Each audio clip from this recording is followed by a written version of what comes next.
Today's Bible reading, February 23rd, Leviticus 14:1 through 57. And the Lord said to Moses, "The following instructions are for those seeking ceremonial purification from a skin disease. Those who have been healed must be brought to the priest, who will examine them at a place outside the camp. If the priest finds that someone has been healed of a serious skin disease, he will perform a purification ceremony using 2 live birds that are ceremonially clean, a stick of cedar, some scarlet yarn, and a hyssop branch. The priest will order that one bird be slaughtered over the fresh water. The priest will then sprinkle the blood of the dead bird 7 times on the person being purified of the skin disease.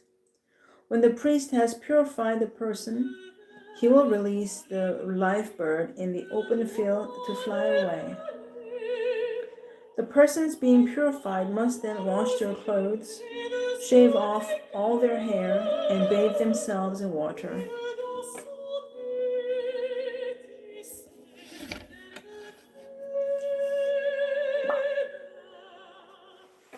Then they will be ceremonially clean and may return to the camp. However, they must remain outside their tents for 7 days. On the 7th day, they must again shave all the hair from their heads, including the hair of the beard and eyebrows. They must also wash their clothes and bathe themselves in water. Then they will be ceremonially clean. On the 8th day, each person being purified must bring 2 male lambs and a 1-year-old female lamb, all with no defects, along with a grain offering of 6 quarts of choice flour, moistened with olive oil, and a cup of olive oil. Then the officiating priest will present that person for purification, along with the offerings, before the Lord of the entrance of the tabernacle. The priest will take one of the male lambs and the olive oil and present them as a guilt offering, lifting them up as a special offering before the Lord. He will then slaughter the male lamb in the sacred area where sin offerings and burnt offerings are slaughtered. As with the sin offering, the guilt offering belongs to the priest. It is a most holy offering. The priest will then take some of the blood of the guilt offering and apply it to the lobe of the right ear, the thumb of the right hand, and the big toe of the right foot of the person being purified. Then the priest will pour some of the olive oil into the palm of his own left hand. He will dip his right finger into the oil in his palm and sprinkle some of it with his finger 7 times before the Lord. The priest will then apply some of the oil in his palm over the blood from the guilt offering that is on the lobe of the right ear, the thumb of the right hand, and the big toe of the right foot of the person being purified. The priest will apply the oil remaining in his hand to the head of the person being purified. Through this process, the priest will purify the person before the Lord.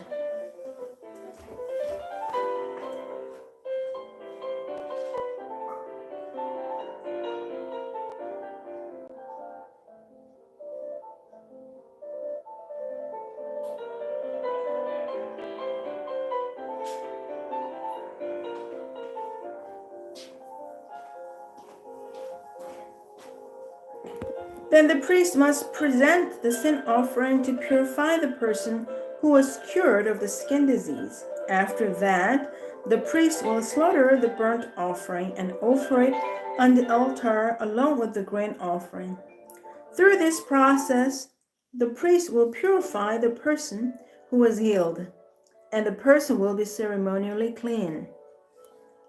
But anyone who is too poor and cannot afford these offerings may bring 1 male lamb for a guilt offering, to be lifted up as a special offering for purification.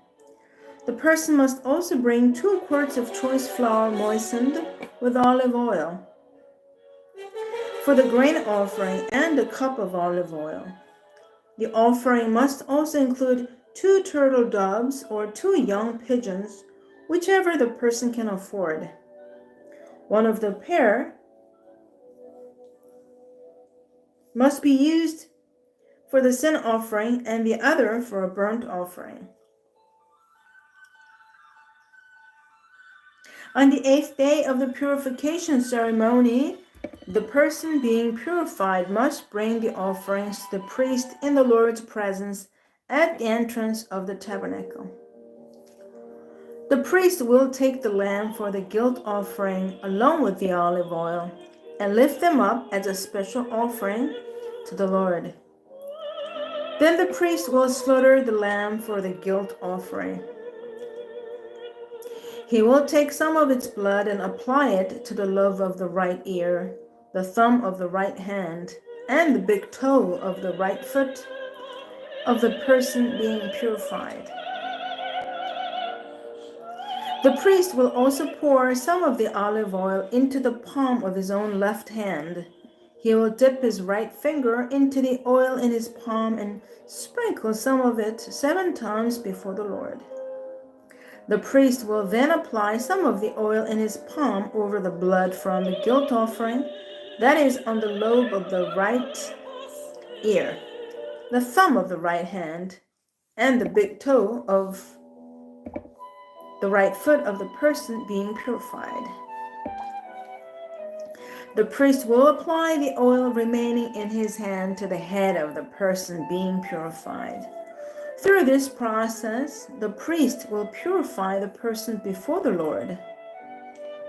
Then the priest will offer the 2 turtle doves or the 2 young pigeons, whichever the person can afford. One of them is for a sin offering and the other for a burnt offering to be presented along with the grain offering. Through this process, the priest will purify the person before the Lord.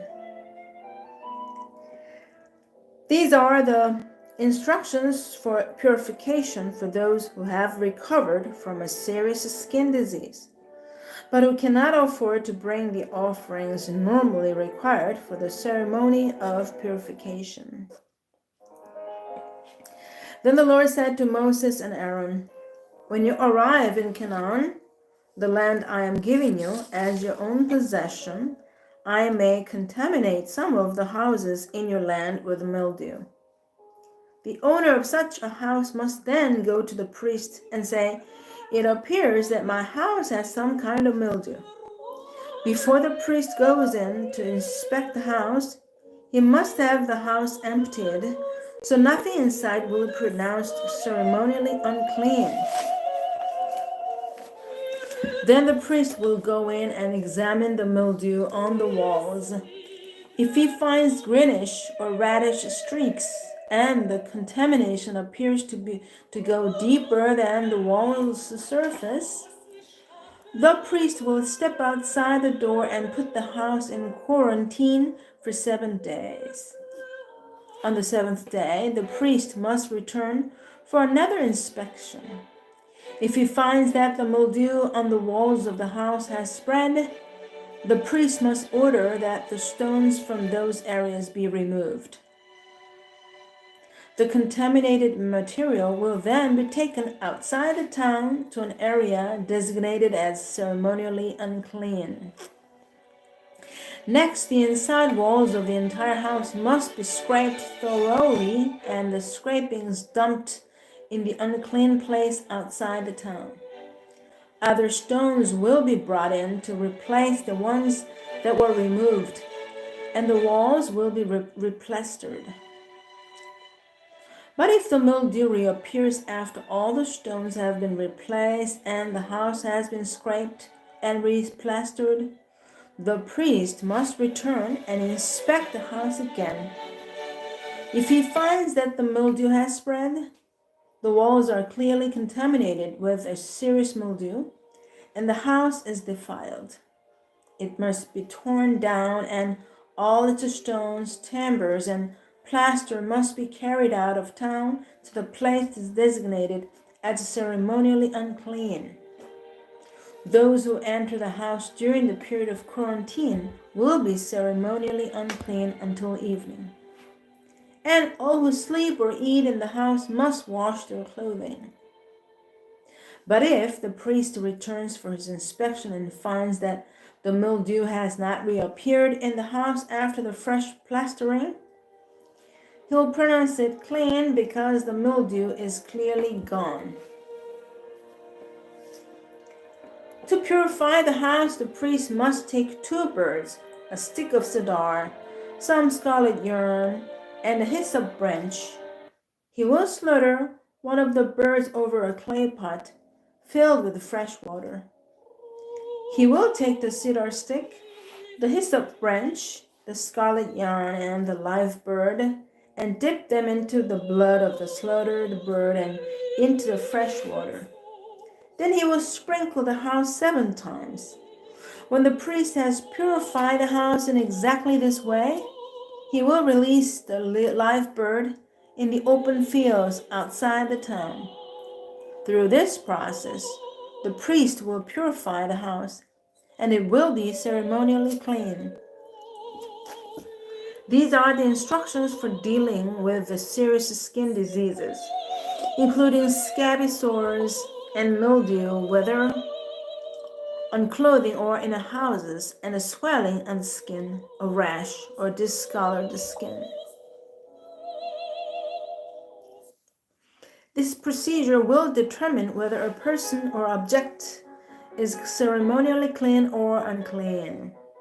These are the instructions regarding skin diseases and mildew. Now let's go to the New Testament, Mark 6:30 through 56. The apostles returned to Jesus from their ministry tour and told him all they had done and taught. Then Jesus said, "Let's go off by ourselves to a quiet place and rest a while."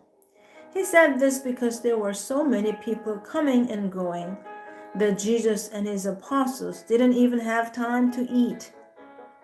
So they left by boat for a quiet place where they could be alone.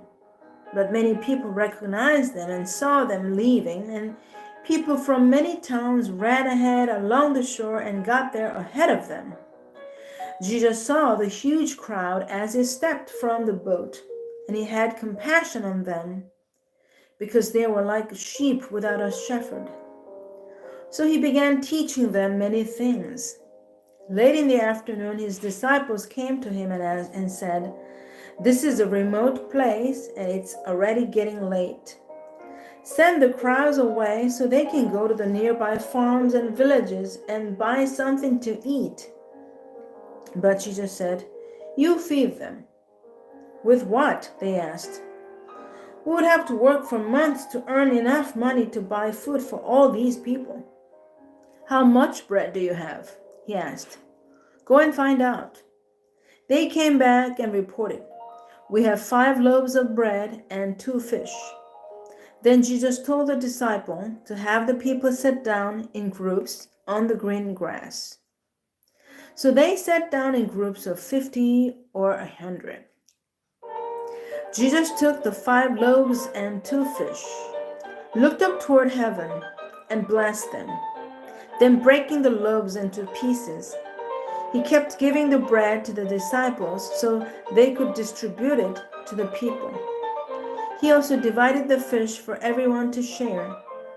They all ate as much as they wanted. And afterward, the disciples picked up 12 baskets of leftover bread and fish. A total of 5,000 men and their families were fed. Immediately after this, Jesus insisted that his disciples get back into the boat and head across the lake to Bethsaida. While he sent the people home, after telling everyone goodbye, he went up into the hills by himself to pray. Late that night, the disciples were in their boat in the middle of the lake, and Jesus was alone on land. He saw that they were in serious trouble, rowing hard and struggling against the wind and waves. About 3 o'clock in the morning, Jesus came toward them, walking on the water. He intended to go past them, but when they saw him walking on the water, they cried out in terror, thinking he was a ghost. They were all terrified when they saw him. But Jesus spoke to them at once. "Don't be afraid," he said. "Take courage. I am here." Then he climbed into the boat, and the wind stopped. They were totally amazed, for they still didn't understand the significance of the miracle of the loaves. Their hearts were too hard to take it in. After they had crossed the lake, they landed at Gennesaret. They brought the boat to shore and climbed out.